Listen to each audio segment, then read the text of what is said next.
What's the first thing that pops into your head when I say the words diarrhea poop puked out of a kangaroo's eyeballs? If you said anything other than the angry video game nerd, then what the heck have you been watching? But this is a show about video games. And wouldn't you know it, the Avgn actually has his own game. What a coincidence! I don't think I need to tell anyone who the angry video game nerd is. James has been doing reviews of shitty video games longer than pretty much any of us. He is someone I look up to as a creator. The production quality and humor is something I can only hope to achieve myself someday. All of that being said, what did I think of his video game? Well, seeing as it is an Avgn game, I'm doing this review in an Avgn style, but I will be censoring swear words because I think that's funny. The angry video game nerd and his friends were playing a shitty game together when suddenly his friends were zapped into the TV. The nerd escaped into the basement. Well, that's strange, I always thought that room was already in the basement. But an arm came out of the TV, grabbed him by the balls and pulled him inside. The story is simple, yes, but that's fine with me. I didn't expect any Shakespearean level of storytelling from an Avgn game. It sets up your adventure and gives you a goal. Pretty much all you need in this case. The nerd has to blast his way through 9 levels in total.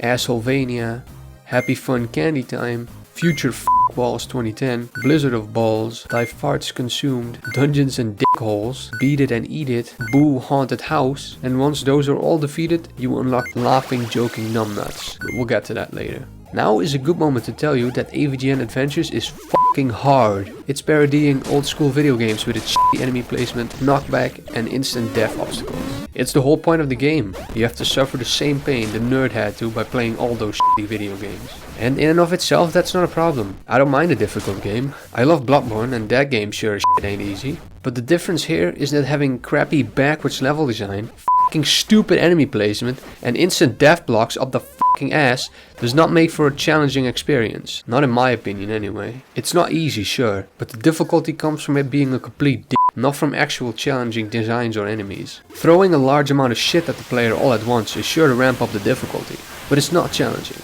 or at least not in a good way. The nerd can defend himself with his trusty zapper, but it's weak as balls. You might as well be shooting shit. Oh, one of them actually does?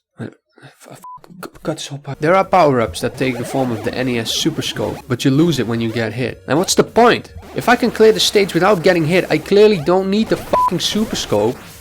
Imagine a game where you have to dodge obstacles that kill you in one hit. Shoot enemies and jump over pits and fireballs. Sounds pretty fun, right?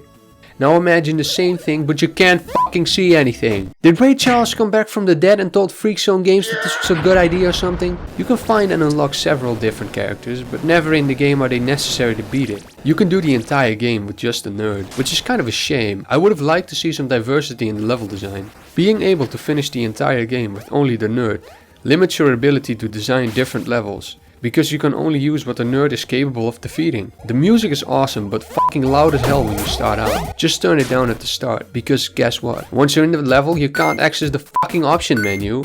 That is stupid. And even though the music is awesome, they didn't bother to give the guitar guy's weapons more than one fucking tone. If you use him for a longer period of time, your ears are going to bleed. Not only is the music obnoxiously loud, so are the traps, especially the fire.